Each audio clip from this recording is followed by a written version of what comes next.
Hello there. Welcome into a Wednesday edition of the show. So glad to have you, whether you're listening on Extra Sports 1300, 740 KVOR, or you're listening on the streaming apps of those two fine radio stations, which you can find wherever digital streaming apps are given away because they are both free. Yes, free to download, free to use, and sponsored by Diversus Health, Mental Health and well-being for all. You can also watch the show anywhere you scroll. If you'd like to take your participation to the next level, you could call or text into the show at 719-247-1313 or just drop a comment on the aforementioned live stream. Not really a veritable cornucopia of sports topics today. It's game one. That is what we are discussing. But I'd love to get your thoughts on both tonight and moving forward for the Colorado Avalanche and Vegas Golden Knights, which you can hear at 6 o'clock on Extra Sports 1300. Now, there's been a bit of a complication regarding tonight's game with the Colorado Avalanche, as apparently Jared Bednar, when he conveyed that he wasn't worried about Cale Makar not practicing yesterday and his overall health, he was taking kind of a longer term view of it rather than a game one view, because Cale Makar has been ruled out of tonight's game one against the Vegas Golden Knights. Here is Jared Bednar as trying to assuage maybe your worry as an Avalanche fan for Cale's status throughout the series.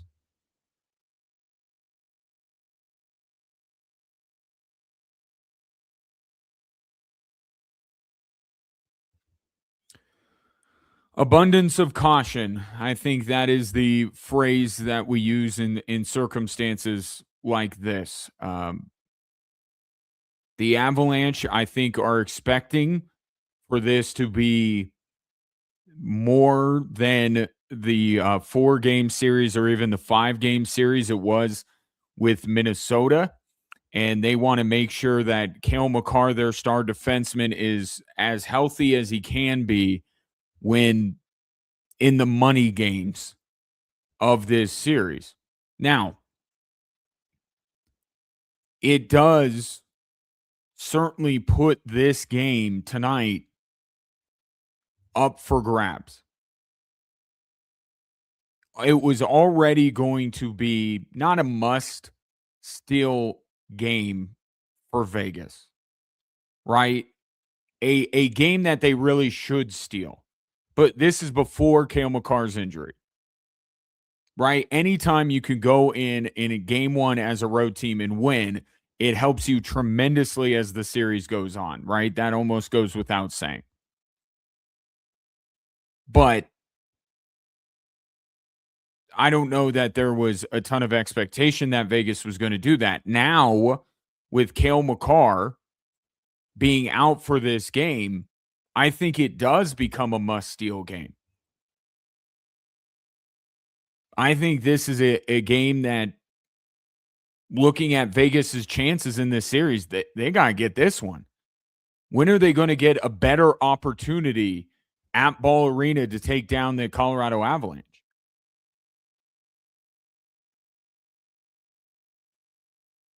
I think tonight, from Vegas's perspective, they got to get this one. This is a major opportunity, and it's Cale Makar. Ray asked me this question before we went on air. I think I would still put it at 60-40 the Colorado Avalanche win tonight. Like, they are at home. They are the better team, even without Cale Makar.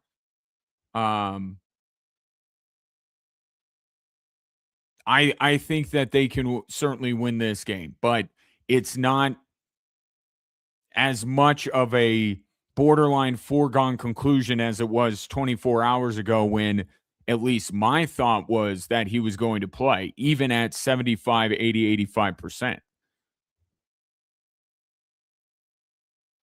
this puts things a little bit up in the air for tonight. And how the Avs go about this and try to compensate for the loss of Cale Makar, which, if you'll recall, has only happened at this stage of the season one time. For as physical a game as hockey is, Cale Makar has only missed one playoff game in his entire career, and ironically, it wasn't for an injury. He was suspended one game, remember, back in that Kraken series? What was that, 2, 3 years ago?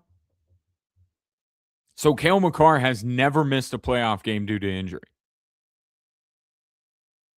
So he has been somebody that night in and night out, the Avalanche can just depend on. Yep, we got number 8. Now let's figure everything else out. Now they got to figure out how to exist without him, at least for tonight. Jack O'Shawn will get the start. O'Shawn made an appearance, I think it was about midway through the Minnesota series. He got called upon. Has spent most of the time this season in Loveland at the minor league level. So he's going to come in. And I think the initial questions are, why not Nick Blankenburg? Well, then if you saw it, Brent Burns and Nick Blankenburg together, not great.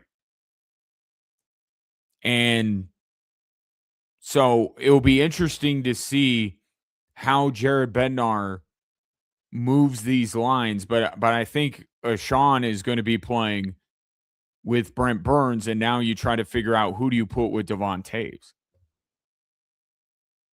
Not to completely upset the apple cart, but what about like Sam Malinsky up there with Devon Taves? It's just crazy that we just haven't had this conversation that much when it comes to Cale Makar being out.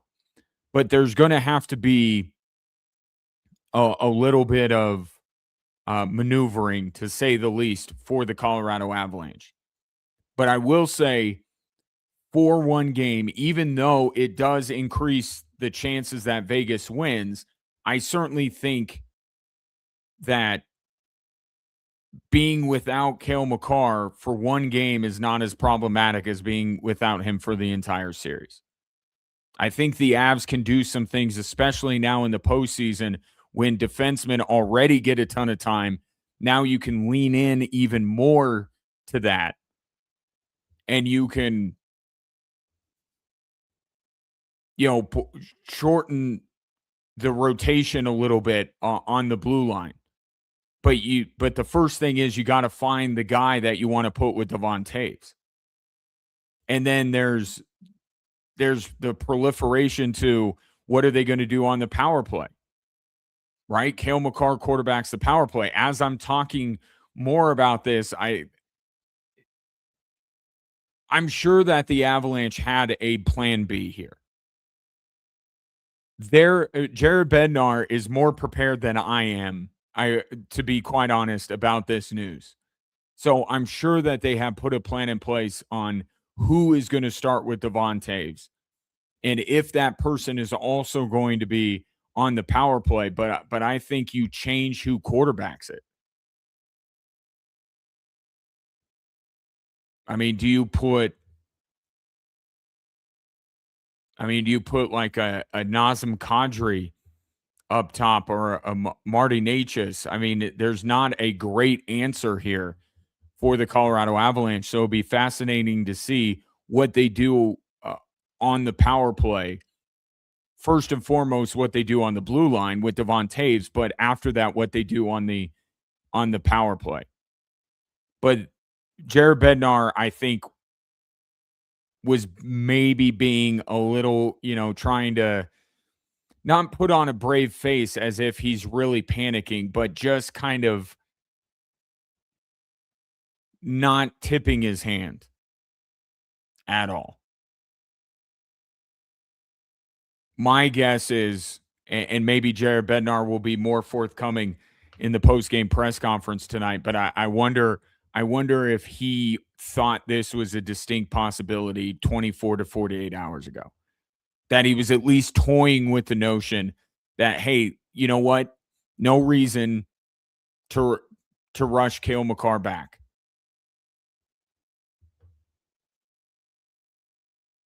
But I look at this more from the Vegas side of things and say, how could they not be looking at this game like we can steal this?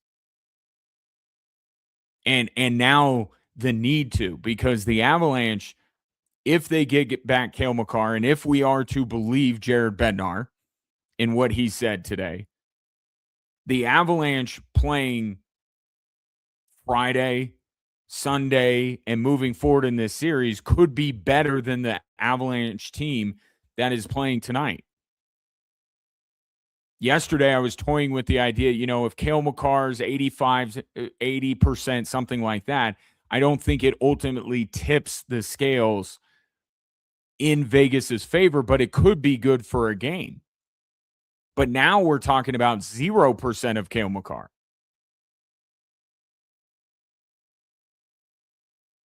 We'll see how it looks, but if we reconvene tomorrow afternoon at 3 and we're talking about an Avs win, then Vegas may have totally squandered an opportunity to win, to maybe even win this series.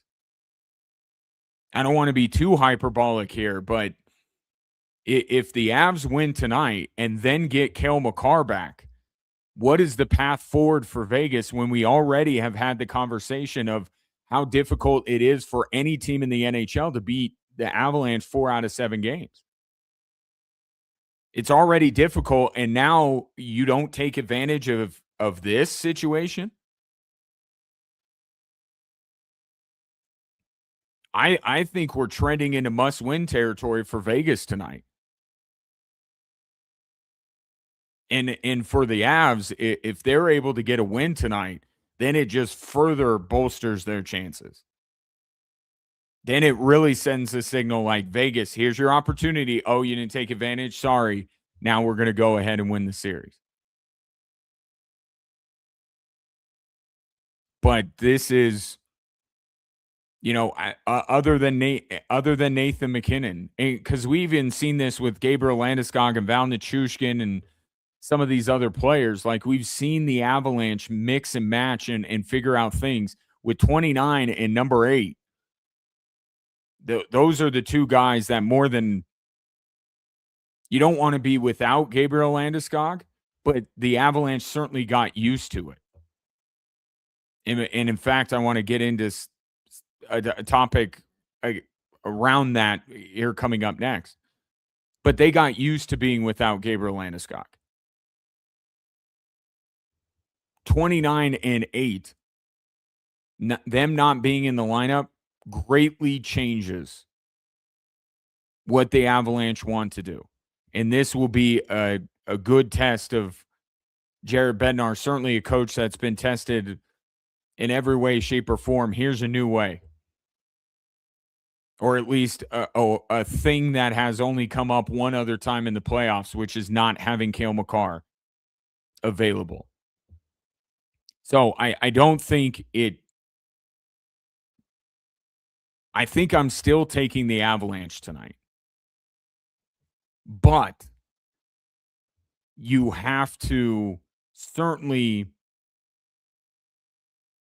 move that percentage closer to 50-50 than you were going to 24 or 48 hours ago. I still think it's the Avalanche win tonight, but for Vegas, you have got to take advantage of this. You have got to win this game. Because Cale Makar is going to come back, and the Avalanche are truly going to be whole again. I'll take your thoughts. 719-247-1313. The breaking news of the afternoon. Cale Makar out tonight for game 1. It's 6 o'clock, and it's on Extra Sports 1300. We'll stick with the game 1 and also series as a whole conversation next on 740 KVOR and Extra Sports 1300.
We'll get back into the discussion surrounding Cale Makar being ruled out for tonight's game one with the Vegas Golden Knights coming up, but want to get into the bigger picture of the Avalanche now being in the Western Conference Final and how they got here.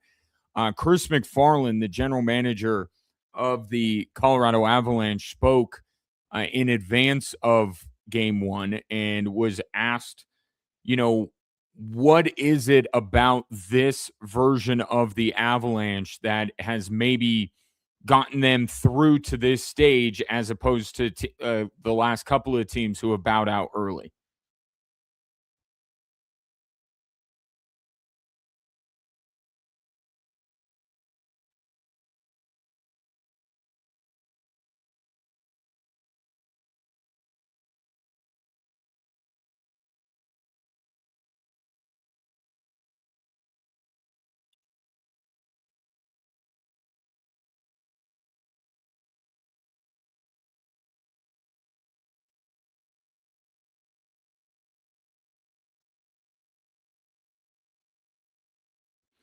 The part of how well prepared they are game in and game out will come in handy tonight with no Cale Makar.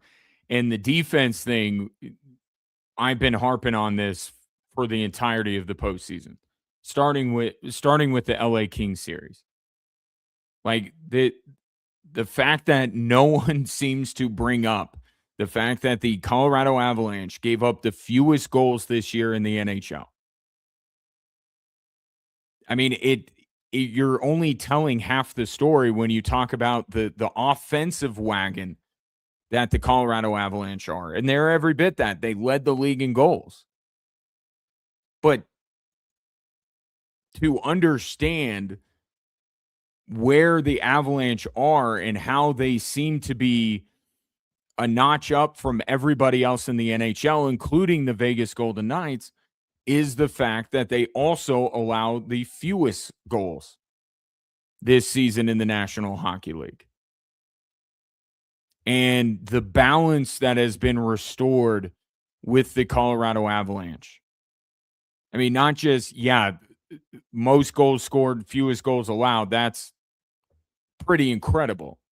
But just the idea that this team, you think back to 2021 when the Avs last met Vegas in the playoffs. Not a great two-way team. Right? And that's what was exposed in that series with the Vegas Golden Knights, where they went up 2-0 and Vegas won the next four. They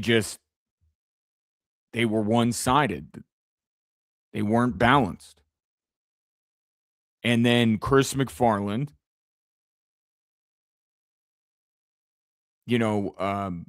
made some moves, but honestly, the reason why, and I brought this up when the matchup, we found out that it would indeed be Vegas. What made the Avalanche so balanced offensively and defensively was in large part the return of Nazem Kadri. After being suspended in 2021 for the hit on Justin Falk and missed the Vegas series, he comes back in 2022, has the best year of his career, and gives the Avalanche the best top six in the NHL. And the three guys that were on that line, Nazem Kadri, Val Nichushkin, and Gabriel Landeskog, all are two-way players. All pride themselves on their ability to slow down other teams as they do their ability to score goals and get in on the rush. And we've talked about, the Avalanche's perpetual search for a second line center, right? In the wake of Nazem Kadri leaving via free agency. But let's also not forget what happened around the same time. Gabriel Landeskog out. Valeri Nichushkin had his personal issues. So they took a second line that made them a Stanley Cup champion, and it was gone. It's just gone. And they haven't had it back really until now that they've reacquired Nazem Kadri. But they didn't have Gabriel Landeskog back till into the playoffs last year. And it was that second line that was a huge force multiplier for them. And the reason was because they could score as well as they could limit other teams from scoring. And Nathan MacKinnon talked about having these three guys, Nichushkin, Kadri, and Landeskog, back in the mix and what was taken from them right after they won the Stanley Cup in 2022.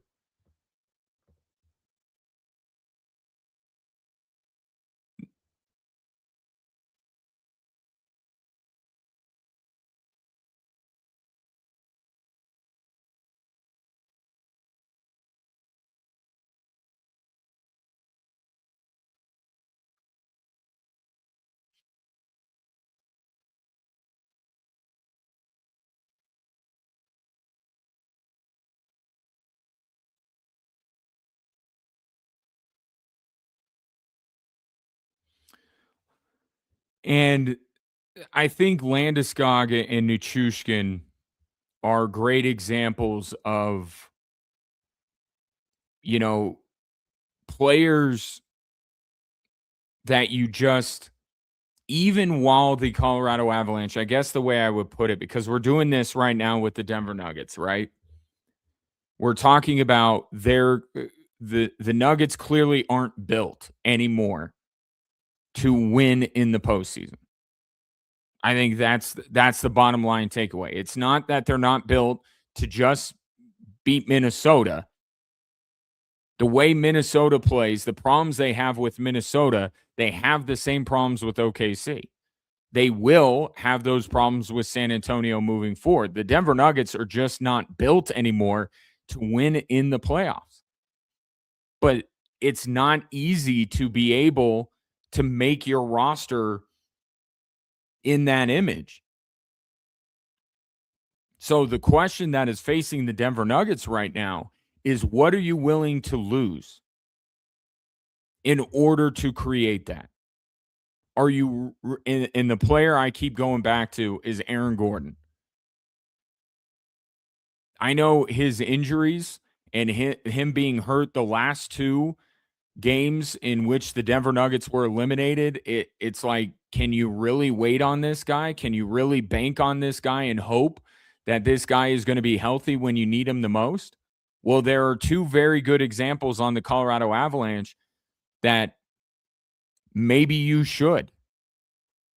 Maybe it's worth waiting for these guys.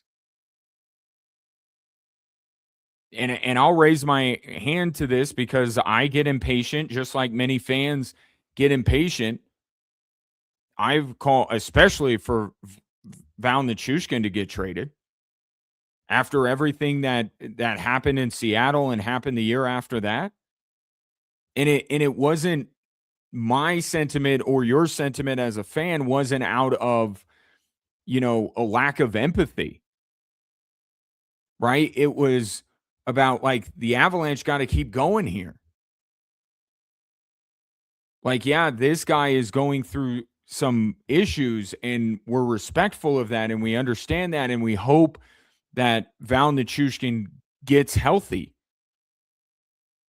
But his absence and the inability for the Colorado Avalanche to rely on him in back-to-back postseasons affected the lives of every other player on that roster. And it hurt their chances of accomplishing the thing they're doing this for. And at times, it was frustrating as an Avalanche fan to hear Chris McFarland have Valeri Nichushkin's back the way he did. His back in terms of, we're not going to move him. We want him back. And it's just like you're in the middle of this championship window. You just won in 2022. This guy has been gone the last 2 series that you got eliminated. How could you be saying that? Like, we all want the guy to we all empathize on a human level. But, like, your business is winning Stanley Cups. Is there a way that you can help Nichushkin get the help that he needs while still taking care of your primary job? And Chris McFarland stuck to his guns. And when Valeri Nichushkin came back, there wasn't even a whisper that they were going to trade him. Here's Chris McFarland on staying the course with Valeri Nichushkin through all of his troubles.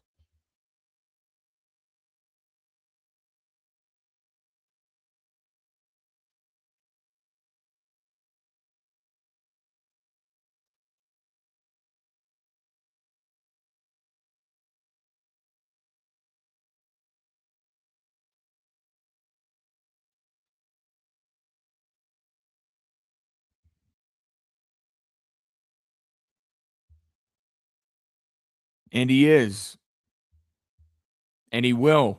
Like, they need him. They need everybody, right? That's, I mean, as cliche as it sounds, you need everybody this time of year if you're going to win. And Chris McFarland, not to trivialize the real life stuff going that surrounded Valeri Nichushkin, but I mean, Chris McFarland quite vindicated on his with his support, vindicated on the ice with the product that we have seen. And then there's Gabriel Landeskog too, who at times you're like, how long can the Avalanche wait for this guy? And it's just you're in the moment, right? Fans don't think about, the don't have a 5-year plan for their favorite team. It's all about the now. Chris McFarland has got to look bigger picture. That's why he gets paid the big bucks. But that's why you had that clash, because there's a championship window that's starting to close, and there's a player that is not on the ice. And look, with Landeskog's a little bit tougher than Nichushkin, because no one's going to trade for Gabriel Landeskog when he's going through his rehab, right? Until he's back, you can't. And it was the same thing with Nichushkin. You're not trading a guy who is entering the player assistance program. You had to wait for him to come back. It was just with Nichushkin, you thought it was going to be immediately to start the next season or shortly thereafter. With Gabriel Landeskog, it was TBD. We didn't know, but the idea, like, you can't keep waiting for Gabriel Landeskog to come back. And here's Chris McFarland once again, never having a shred of doubt that they were going to keep Gabriel Landeskog's seat warm.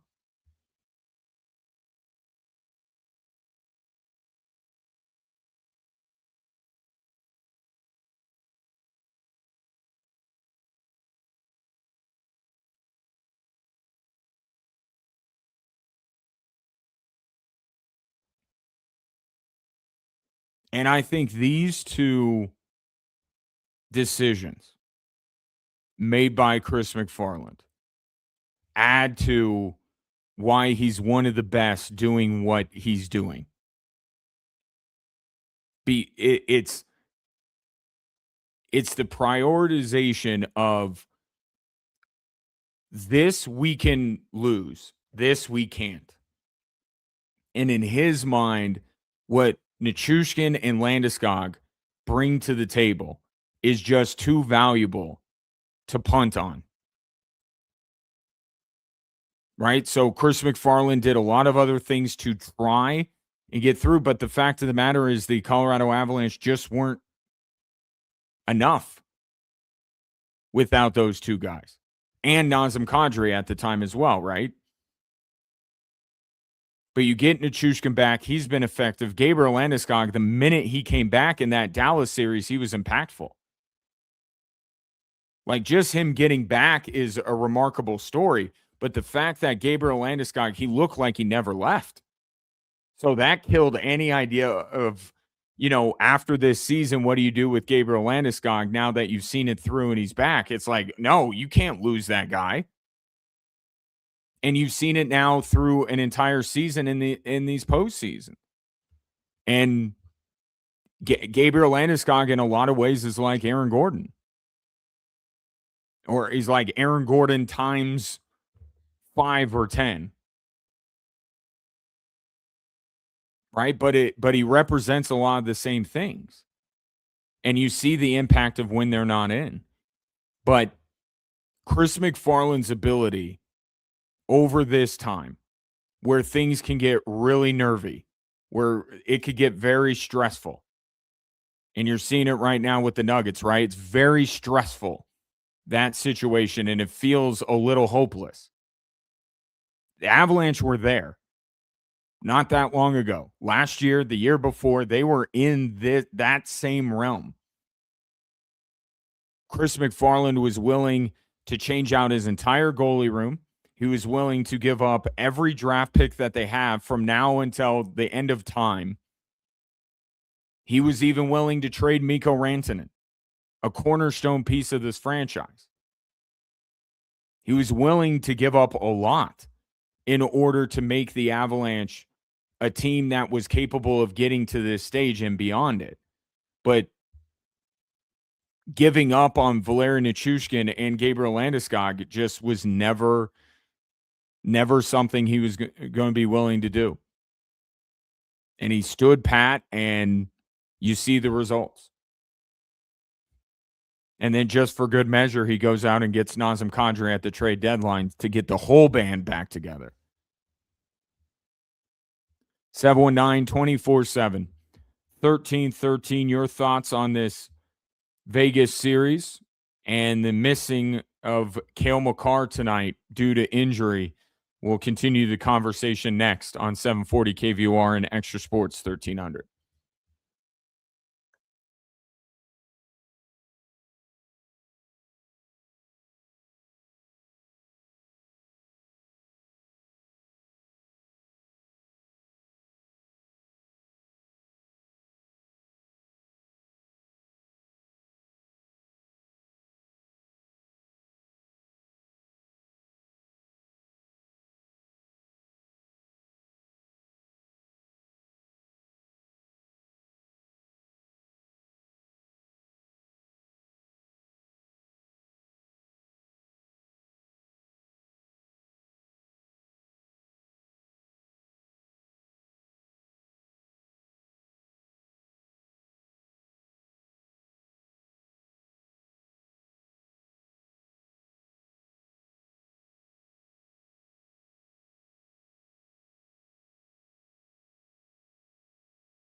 Coming up this weekend, celebrate Territory Days. It's the 50th anniversary in Old Colorado City, Saturday through Monday. You get great food, live music, beer and wine garden, vendors, gold panning, native dancers, and a full kid zone, and admission is free. Territory Days is sponsored by Great Clips, Kingdom Builders Family Life Center, and Huberger Subaru. Celebrate the 50th anniversary of Territory Days this weekend in Old Colorado City. Ray and I will be there Sunday, if that alters your plans at all. In the meantime, Cale Makar ruled out for game one tonight because of an upper body injury. We've seen him have issues with his upper body. It looked like it was his side at one time, and then it was his shoulder. So is it upper body injuries? Or is one done and this is a new one? They'll never tell us until the Avs season is over. But in the meantime, he will not play tonight. Our question on Facebook today is, knowing that, how do you feel about game one? Ray, what do we got on Facebook?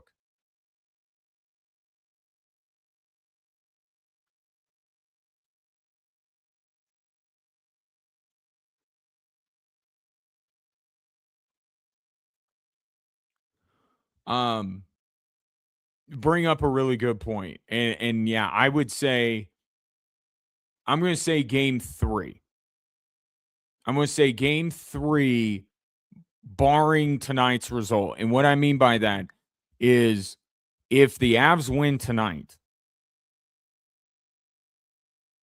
then I think that they are less inclined to put him out there on Friday. I mean, the severity of the injury is the most important thing, right, to consider here. But if he only slightly trends up in the next couple of days and you've won game one, you get where I'm going with this. The desperation level isn't as high. Now you don't have to get him out there. And now look, losing game two would not be great for the Colorado Avalanche. You can't just punt on any game in this series, but you're weighing the pros and the cons. He's not good enough to go tonight. If the Avs win, then I think that you could still be cautious. If we get to game three and the series shifts to Vegas, regardless of the results of the first two games of the series, if Cale's not back, then yeah, I think that's when we start to wonder, and I would expect a tone change from Jared Bednar, certainly.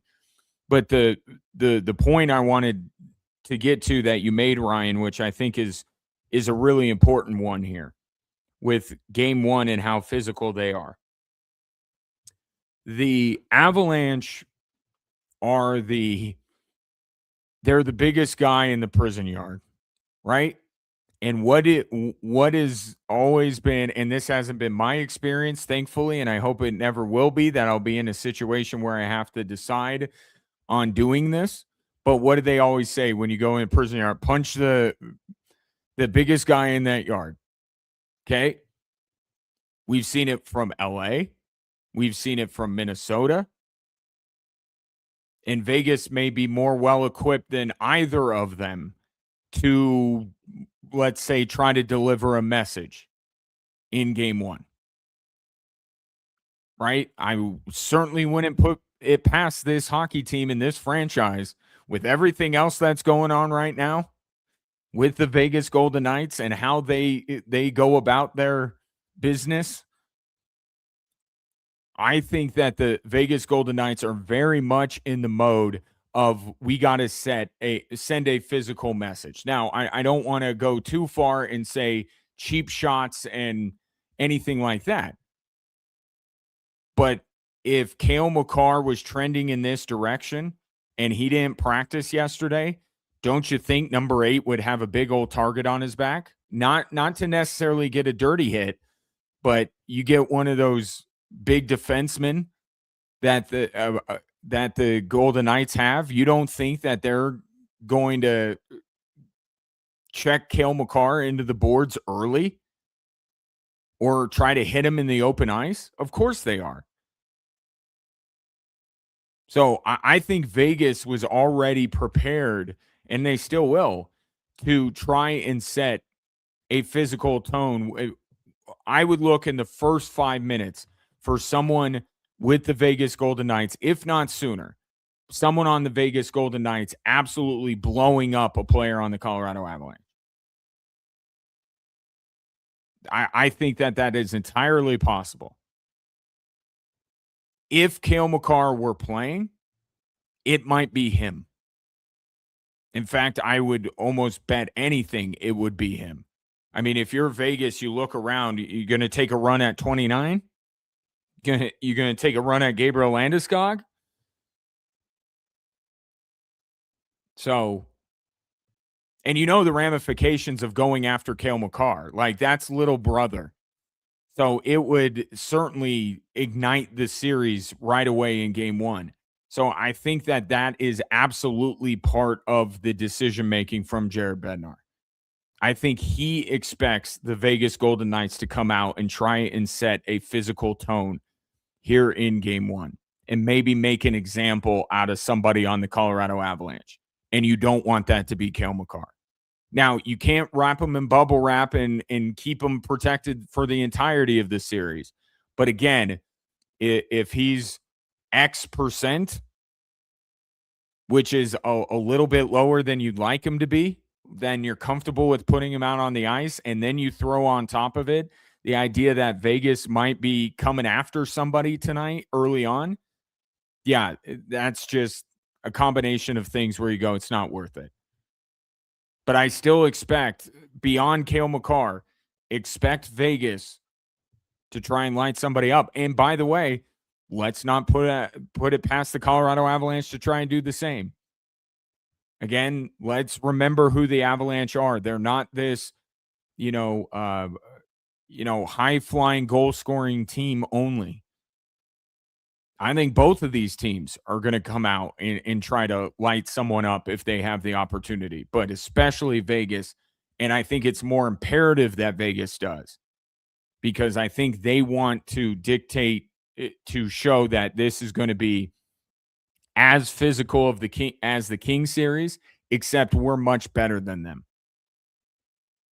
So I think that's a great point, Ryan, that you bring up on Facebook. What's the other Facebook comment, right?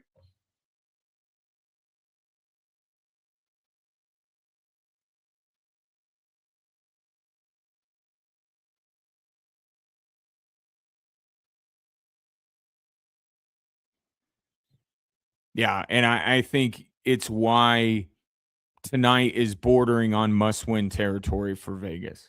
The math, as Scott points out, but also, the fact that you're not going to get a better opportunity at Ball Arena than this without Cale Makar in the lineup.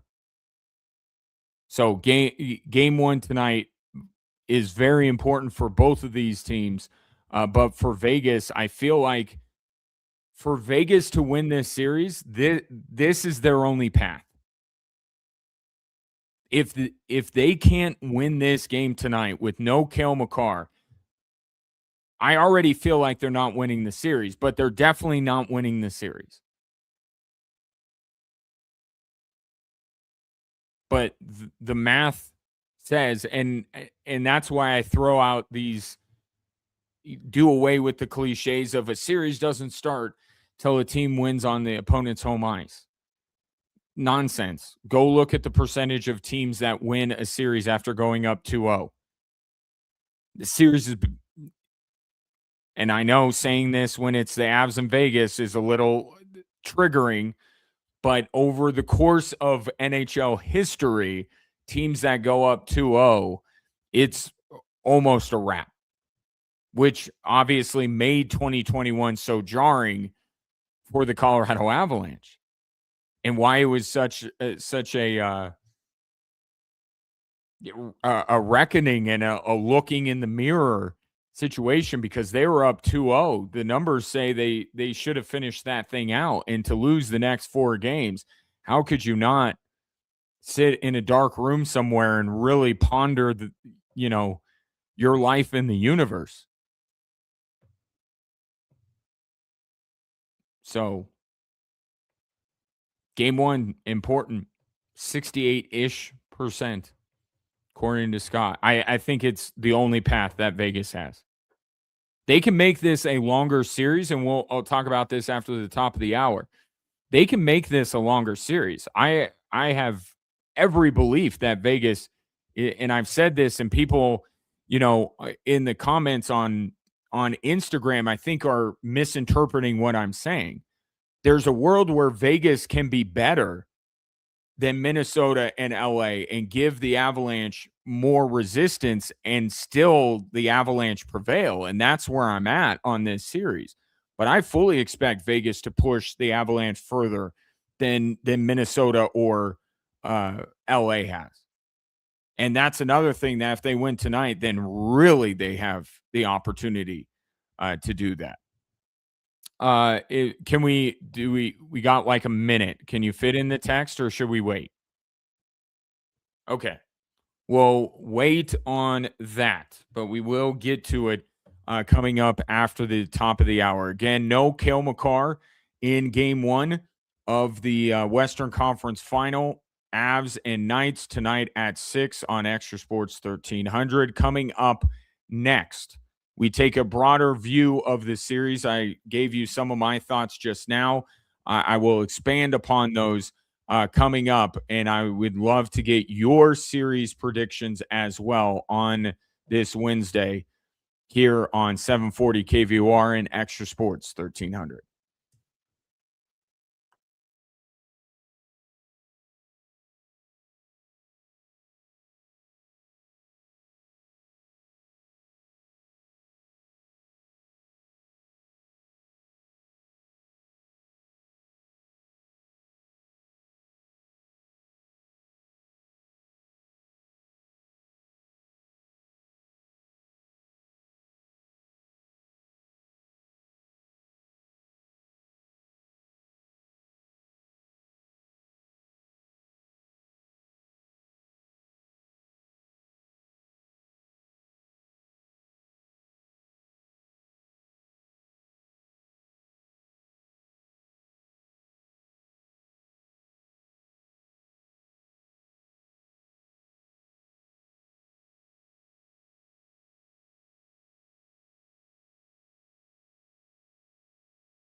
Welcome in. Appreciate you stopping by. Shouts to those of you watching the show anywhere you scroll while you're there. If you don't mind liking, subscribing, following, and most importantly, commenting, because this is an interactive experience. Of course, if you're listening to the show, you have every bit that opportunity as well. 719 24/7 1313. Tonight, it's game one of Colorado and Vegas, and a little bit of a wrench thrown into the Avs' plans. No Cale Makar tonight. He is out with an injury. Uh, he did not practice yesterday, was the only Avs player that did not practice yesterday. And I think that's kind of where I still say I would take the Avs tonight. And, Ray asked me what the Nuggets equivalent of losing Cale Makar would be, and it's losing Jamal Murray, I think. But you can't think of it in terms of if this Nuggets team lost Jamal Murray.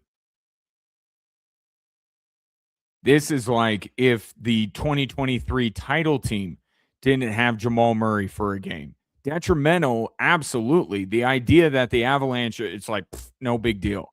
It's a big deal. It puts this game up in the air on whether the Avs can win it or not.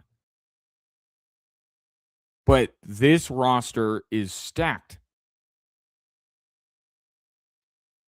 And they've got everybody except Cale Makar available to them tonight. Everybody is healthy. So this is the second to last player I think that you want to be missing if you're the Colorado Avalanche, but you got everybody else. And this is Jared Bednar's wheelhouse. This is where he lives. Give him a puzzle when it comes to the lineup to solve. I don't think anything makes Jared Bednar happier than having a lineup puzzle to solve. And what I would expect tonight, I think it's actually pretty clean. If I'm in Jared Bednar's position, I'm putting Sam Malinsky in with Devon Taves, and I'm just putting Sam Malinsky in Cale Makar's spot. Every situation, just put him in there.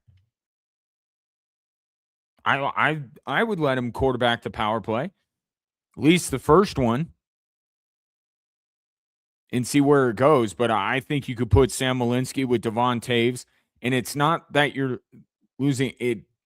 I want to make it very clear that I'm not being flippant about the best defenseman in hockey and maybe the best since Bobby Orr and saying it's not a big deal. It's a big deal, but I'm saying the way that the Avalanche can go about surviving for an evening, I think it's pretty straightforward. We'll see how Jared Bednar plays it, but I think you just Sam Malinsky do the thing that Iron Man does to Spider-Man. You're not on the spaceship. You're now a first liner. That's what I do. And Devon Taves yesterday talked about specifically Sam Malinsky and his return to the Colorado Avalanche. But I think this still applies given the news of the day that Cale Makar is going to be out. Here's Devon Taves.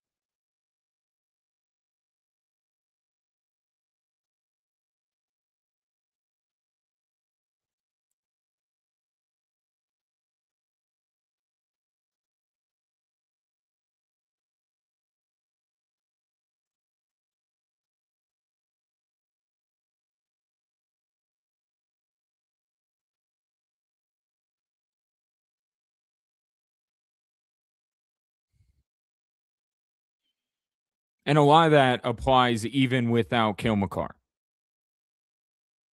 And Jack O'Shawn will technically be in the lineup in place of Cale Makar, but I think Sam Malinsky is going to play Cale Makar's role. And you heard Devon Taves say it right there, the puck movement, right? On the not only 5-on-5, but especially on the power play. Sam Malinsky has that skill set. I think and how many, it feels like every Sam Malinsky goal is him ripping it from the blue line or somewhere close to that. And that's valuable on the power play as well.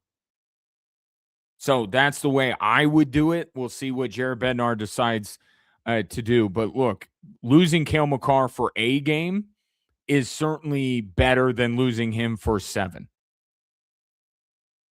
It's like losing, your starting quarterback for a game. Yes, your chances of winning go down, but we see in the NFL these offensive-minded coaches be able to put together a game plan to be able to get by. There's a shelf life on that.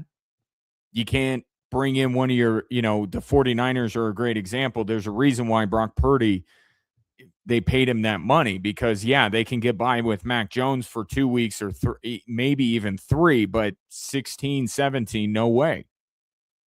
Same thing here with Cale Makar. And I like Sam Malinsky. I haven't formed a strong opinion one way or another on Jack O'Shawn, but I think that the Avalanche are capable of winning even in game 1 of the Western Conference Final without Cale Makar for one night. I think they will be. But it's going to be much more difficult to win tonight. And I think for Vegas, you have a team that has to look at this as, no pun intended, a golden opportunity. I mean, if you can't beat the Avs tonight without Cale Makar in the lineup, what else needs to happen in order for you to win this series? Because you got to get 4. Even if you win tonight, you need 3 more. I think this puts quite a bit of pressure on Vegas to have to come out tonight and win this game. But I think that the Avs can get by. I think Jared Bednar lives for this stuff. Not the ideal situation, but I think he's going to have a good plan tonight. And I think with everybody else available for the Colorado Avalanche, they still have every capability of winning tonight's game. Now, bigger picture about this series. Here's Nathan MacKinnon on what Vegas brings to the table and what he's expecting out of this series.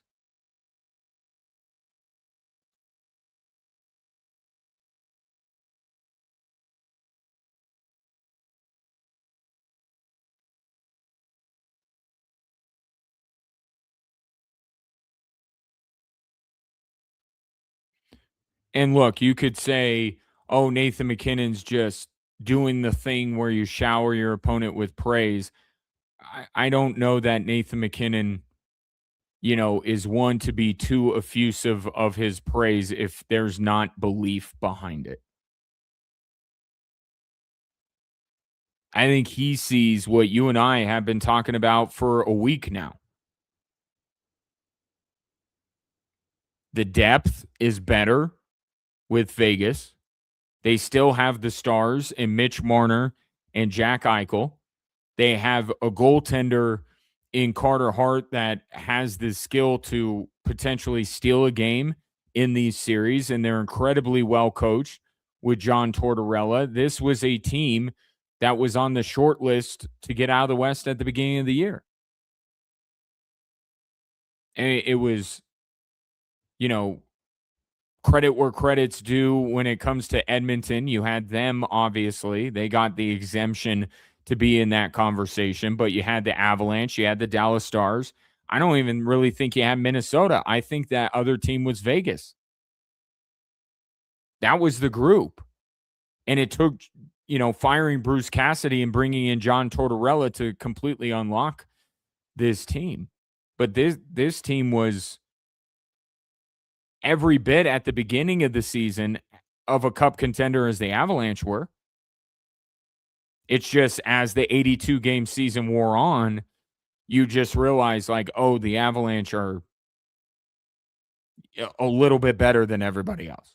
Like it's them, and then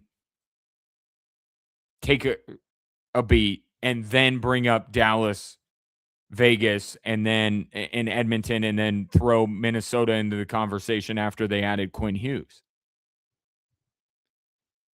So this was always a team, if they could figure it out, that had everything they needed to get to this point.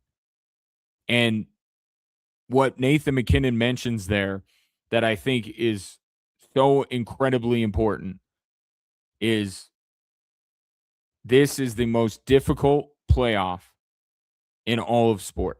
No postseason in any other sport is more difficult than the Stanley Cup playoffs.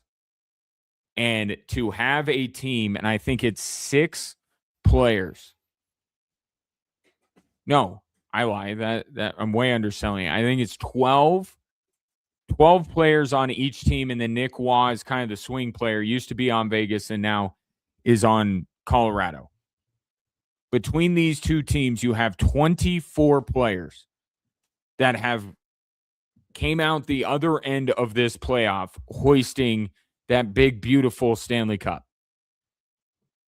And you cannot undersell how important it is and how much of that is a benefit to Vegas, just as it's been for the Colorado Avalanche to get to this point.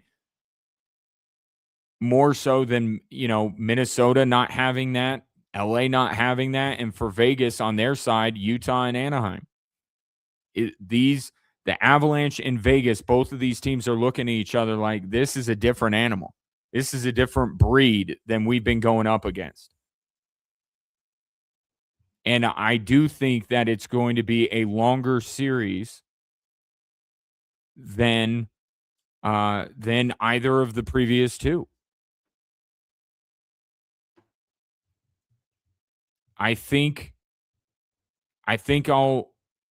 it's Avs in 6. I think that's what I'm going with. I think the natural inclination is, given the news today about Cale Makar, is to add a game. Okay, I don't him being out tonight, and if that's all, I don't think it's enough to say that it's flipping the series to Vegas. But I think a lot of people are starting to tack on one more game. I was thinking Avs in 5, now I think Avs in 6. I was thinking Avs in 6, now Avs in 7. I'm actually going to stay where I'm at. I'm not adding a game for Vegas because I just got done saying I think the Avalanche can win tonight. But I think this is a longer, more difficult series than the Avalanche have had in the previous 2 rounds.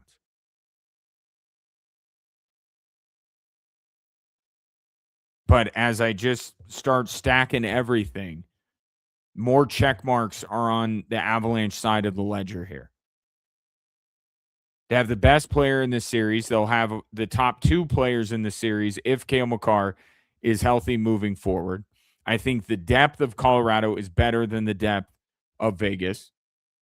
I think defensively, the Avalanche are a better team than Vegas has been.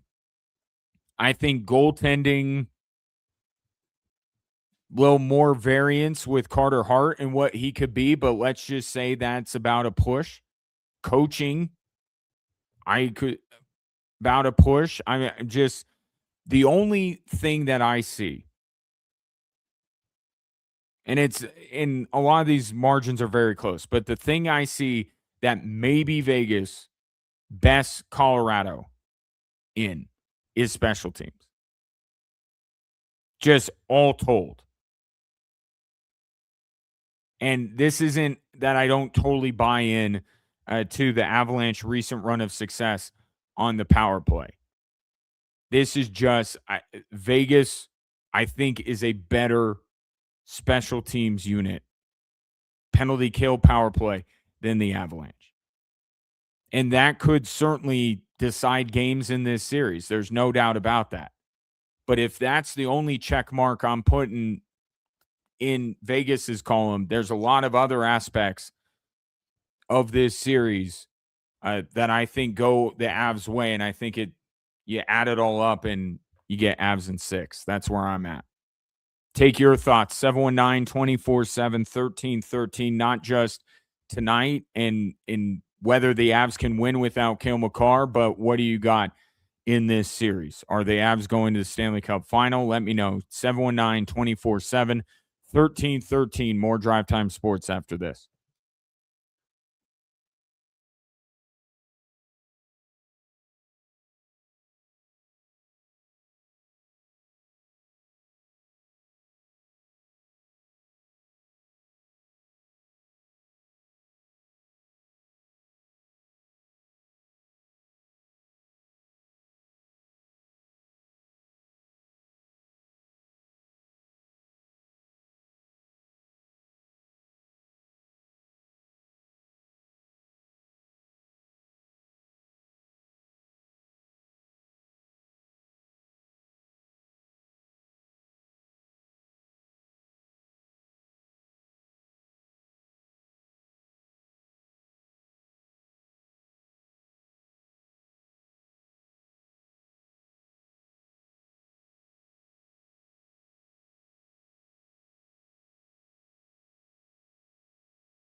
Do Portugal Circus is not your traditional circus. It's a high energy, fast paced show packed with jaw dropping acrobatics, laughs, and family fun. And now, with our sweet deal of the week, you can buy one ticket, get one free for shows through Sunday. Am I doing that math right, Ray? The 24th? Thank you. Math is my strong suit. It's a $60 value, good for any performance, and you can just print them and go. Grab it before it's gone. Extrasports1300.com, 74 or kvor.com or extrasports1300.com. You can find that and all of our sweet deals of the week. The last couple of weeks when that circus has been there. I come out of Widener Field for the Switchbacks game, and that place is like rocking. I think I heard like Metallica coming out of there or that tent one night. So sounds like it's an amazing time. I may need to go. Wait a minute. I got territory to maybe make it work. 719-247-1313 is the number if you want to call or text into the show. We had a text earlier that I want to get to. Ray, go ahead on that on the topic of the Avalanche.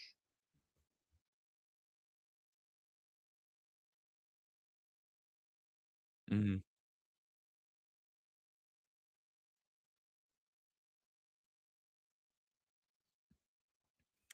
Yeah, there's no doubt that I mean, they wouldn't even, it goes without saying, they wouldn't even be here if not for John Tortorella.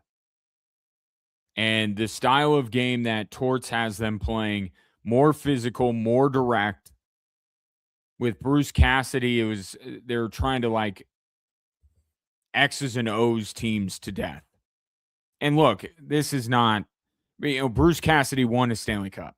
Okay. Like the dude is a brilliant coach, but there's, such a thing as a message going a little bit stale, and maybe with some changing personnel, a change in tactics would work best. It's really hard. I mean, if you want to, get be bothered by what Vegas is doing with Cassidy and not letting him interview with LA or with Edmonton, then that's a separate conversation. But I think you can definitely say, and Vegas has done this since their inception, they know when it's time to pull the plug on a coach. And they usually get better out of the next guy. And this is no exception. They were going nowhere with Bruce Cassidy. And John Tortorella, to your second point, Albert, about hunting Brent Burns. I mean, I would definitely say if it were Brent Burns and Nick Blankenberg tonight, you should definitely be targeting those two guys. But John Tortorella did say the other day he's not big into matchups. And you don't have the second change tonight or the last change tonight if you're Vegas. I think while Brent Burns is on the ice, certainly, I think they're testing that. And look, Brent Burns, you got to give him credit. Brent Burns has played well. He's played probably better in this postseason than he has at any stretch of the regular season. This is a guy that has every intention of passing Phil Kessel for the most consecutive games played. And he's also chasing a Stanley Cup. So, you got a lot of guys. I just mentioned this in the last segment. You got a lot of guys that have won a Stanley Cup. Brent Burns isn't one of them. And I think Burns has certainly upped his game. But the fact remains he's, 40, 41 years old. He's not a defensive defenseman. And I do think that Vegas is going to look to go after him a little bit. But I think they should go after Sam Malinsky a little bit. And I'm not talking, and Albert and I aren't talking about like checking or like taking the guy out. Just like going where he is on the ice, trying to test him. Like Sam Malinsky is a very good defensive defenseman, but he's taken a huge step up in responsibilities. At least if I'm running the Avs, I'm putting Malinsky with Devon Taves tonight as my top D pairing. I think you got to test him. And then you say, it's all well and good when you're on the third D pairing. Now you're on the number one, and it's Eichel, and it's Marner, and it's Barbashev, and it's Dorofeyev. These are the guys that are going to be going. I think they would be smart to go after him a little bit. Don't make it your whole, identity. Again, to John Tortorella's point that he's not big into, matchups that way. But while Sam Malinsky is on the ice whenever he is, I would just one of these prediction shows. I'll throw another one out there. I think the Avs start with their second line, but they could start with their second line and their top D pairing. And I think Vegas would be smart to test out Sam Malinsky in a potentially expanded role. And to your point, Albert, they'd be smart to certainly try to test Brent Burns a little bit as the series goes on. But, turnabout is fair play.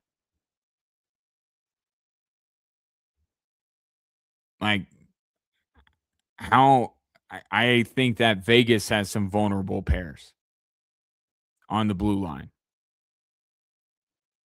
I think Hannafin and Lindholm, or Rasmus Anderson, not Elias Lindholm, different former Calgary Flame.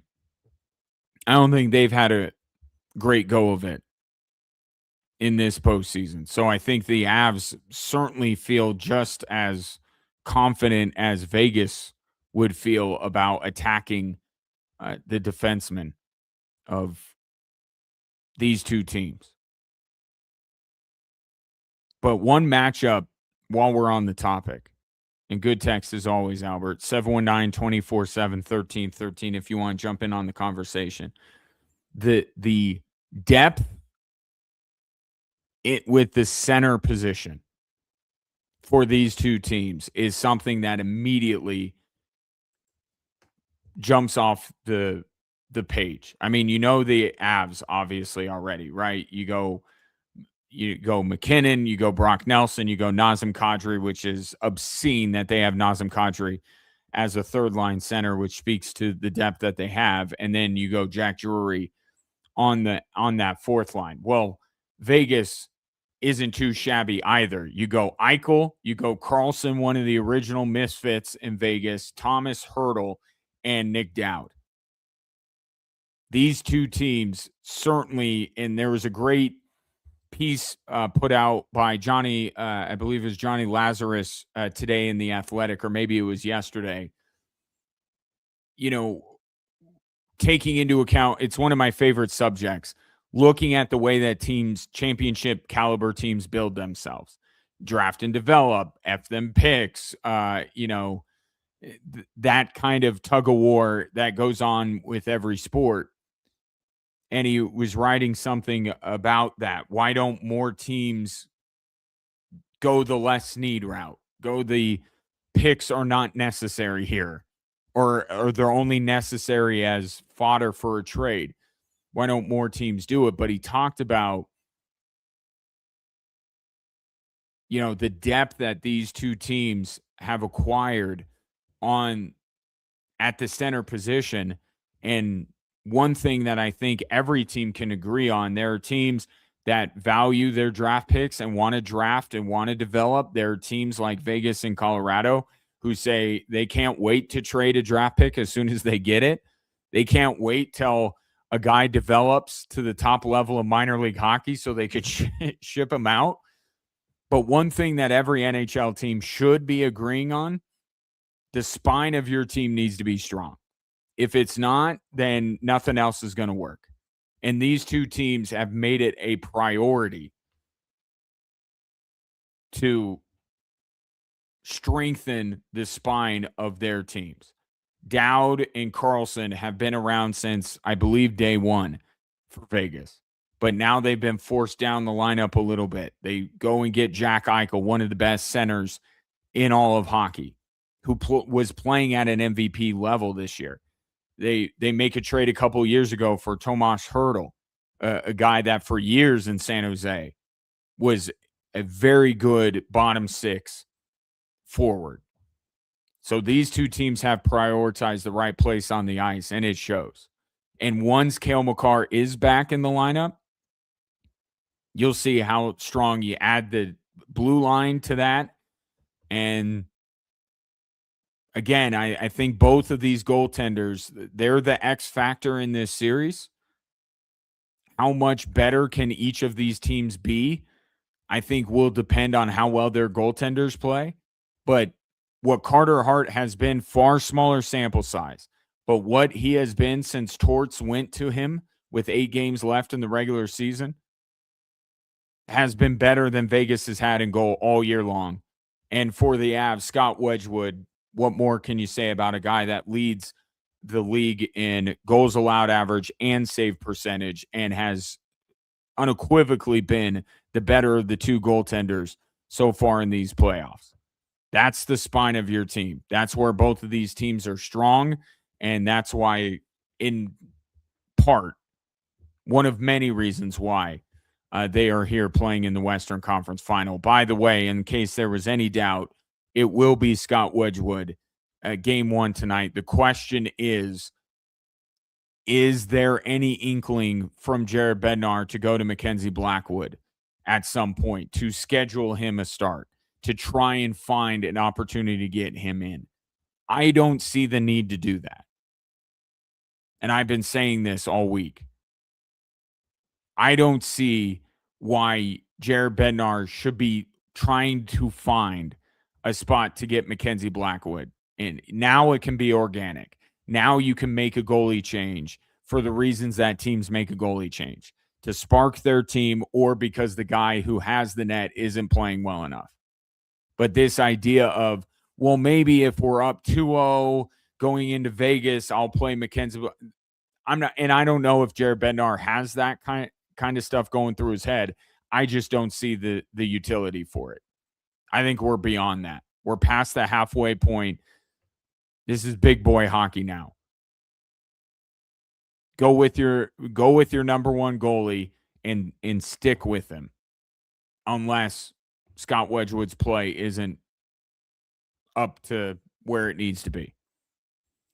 719-247-1313. Take your thoughts. No Cale Makar tonight for the Colorado Avalanche due to injury, and also your big picture thoughts in terms of this series. More Drive Time Sports next on 740 KVOR and Extra Sports 1300.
Territory Days celebrates its 50th anniversary in Old Colorado City, May 23rd through the 25th. Enjoy live music, great food, vendors, gold panning, and much more. And admission is free. Territory Days, sponsored by Air Force Reserve, Huberger Subaru, and America's Affordable Building Supply.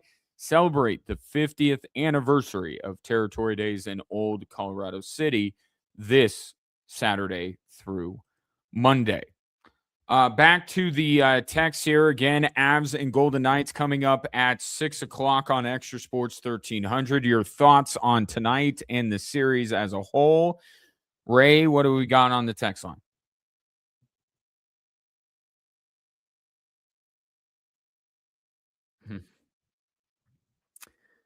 Yes, if you are not aware of what Ryan is speaking to, after the Golden Knights eliminated the Anaheim Ducks, their head coach was nowhere to be found for post-game obligations. And let me emphasize that it is an obligation for the head coaches to meet with the media. It is, in my opinion, something that is important. They get paid enough to meet with the media for a few minutes after the game. It is part of the gig. John Tortorella did not. There are conflicting stories. I'll let you believe what you want to believe. Vegas's line, the official line is no comment. There has been some talk that the reason is because of the curfew at the Orange County airport. And I've certainly experienced that. You can't take a red eye out of John Wayne Airport. Noise ordinance. They don't like planes flying overhead late at night in the OC. So that is what the Vegas side of the story is. The other side is that they were upset that Braden McNabb was suspended for that game for his hit on a Ducks player. That got him suspended, and they were unhappy about that, and that was their protest. I think knowing John Tortorella and knowing the Golden Knights organization, I think the choice is easy to decide which one it actually was. John Tortorella was fined a bunch of money, and the Vegas Golden Knights lost their second-round pick. They appealed and were denied, much to the enjoyment of hockey fans across North America. To wit, RotoWire came out with a study, a very scientific study, in which they deemed the Vegas Golden Knights as the most hated NHL team in America. Can't speak to Canada, but for America, 11 states would list Vegas as their most hated team. And Vegas fans, and look, if you're a Vegas fan, it is your obligation to defend yourself and your team. I understand that. So fair enough. I'm not blaming any of them. But when they say it's because we've been super successful from the minute we got here, they're not really bringing up the fact that they were essentially born on third base as a franchise. The rules that were in place in the expansion draft gave Vegas the opportunity to put together a very good roster. What I will tell them is I wasn't expecting that team to make the Stanley Cup final. We have to be a little bit fair here. Gerard Gallant did a brilliant job with that team, but the talent that they were able to accumulate was something that no other expansion team has been able to do. And it's not because I'm blanking on his name. McPhee is just that good. It's because the rules allowed them to. They did a lot of bartering with other teams. We won't draft this guy, but you got to give us a pick and all this kind of stuff. So they conveniently gloss over that, and I don't blame them for that. but that's part of the reason. But it's also how they have maintained their level. Firing coaches as much as they do is not. Maybe in Europe with soccer coaches, it's viewed as more normal. It's not as normal here. So it's viewed as almost dysfunction and viewed as being a callous organization instead of Vegas basically doing it for the same reasons soccer clubs in Europe do it, to spark their team. And it's worked every single time. All of this works. Like all of the things that Vegas has done. You may not like it, but it's all worked. And then, of course, there's, the whole Carter Hart thing, which I don't mean to minimize. I mean, that's a big deal, but I'm not getting into a conversation about second chances and all that kind of stuff. Just suffice to say that people were not happy that Vegas ended up being the team to give Carter Hart that second chance.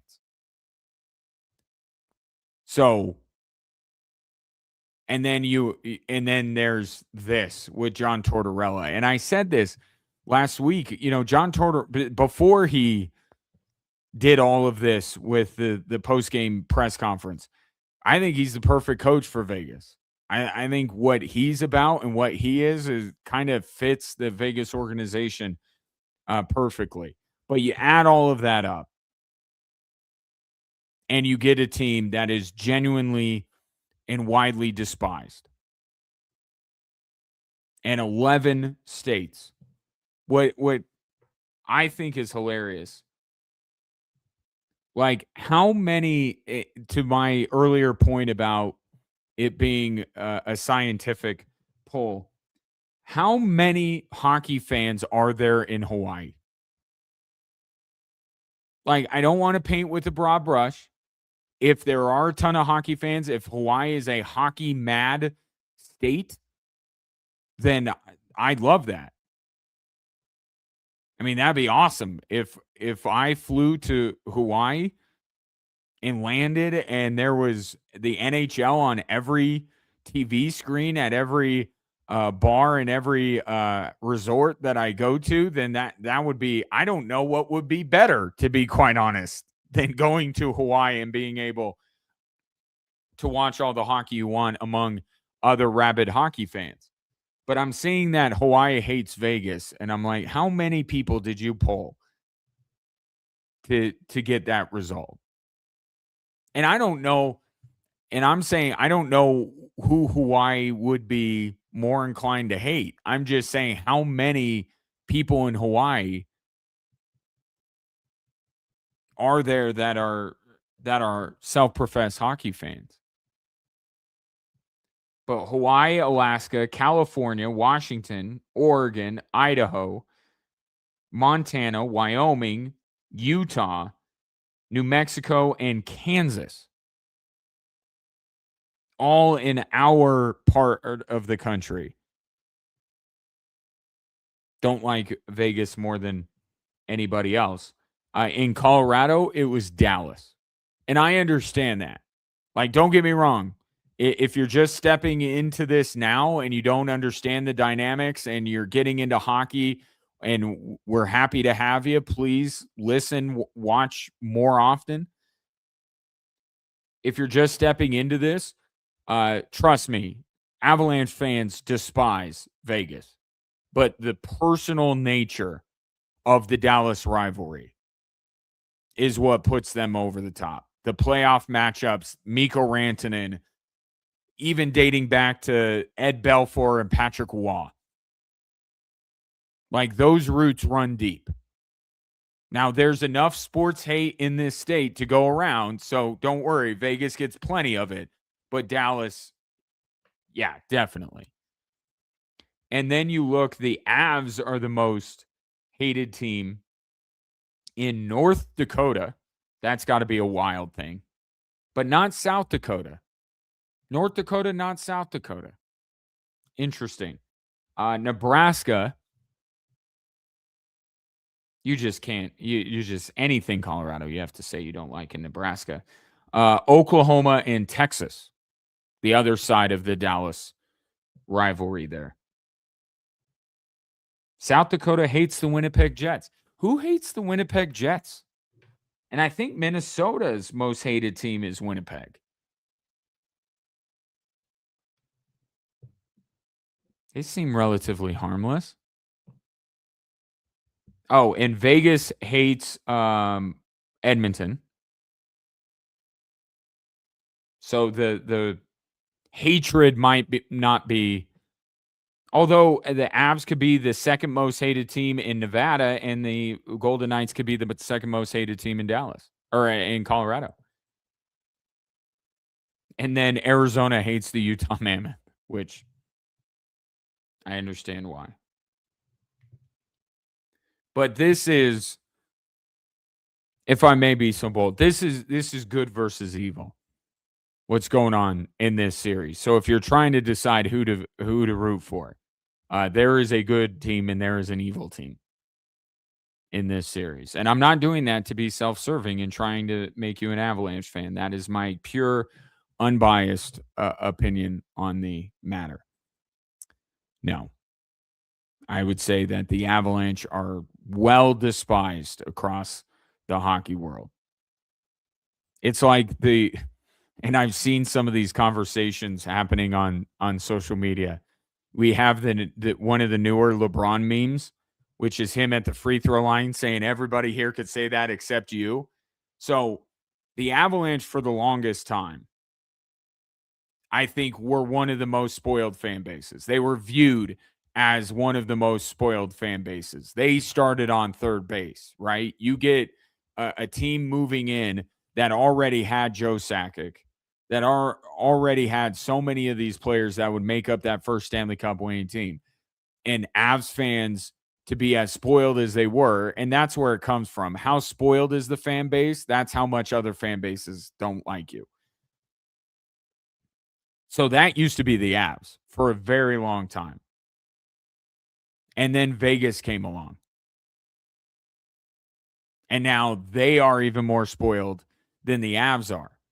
So when there's conversations going on about how spoiled fan bases are and all that kind of stuff, the Avalanche do get it from a lot of different directions. But once a Vegas fan chimes in and says anything, that's where you hit the LeBron meme. And like everybody could say that here except for you. You can't say that.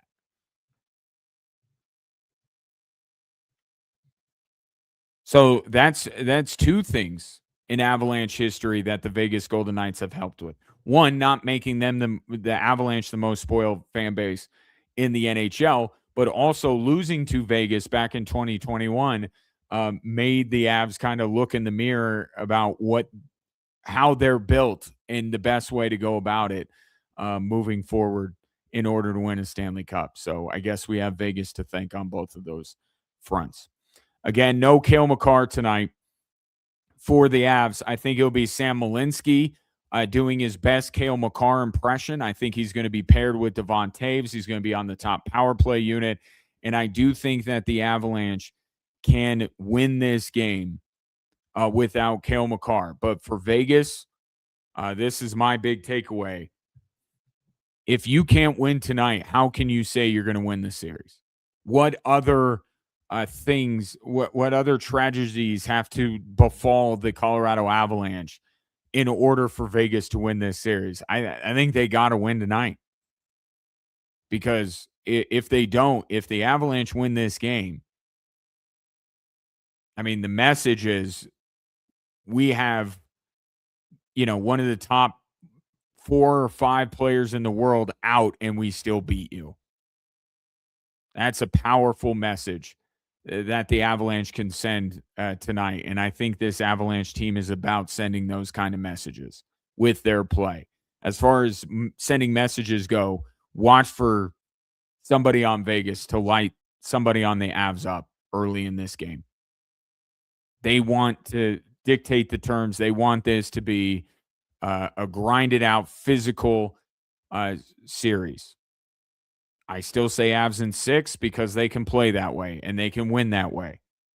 But for Vegas, it's how they got to play it. I understand it, and I would expect them to try and send a message about the physicality of this series very early on.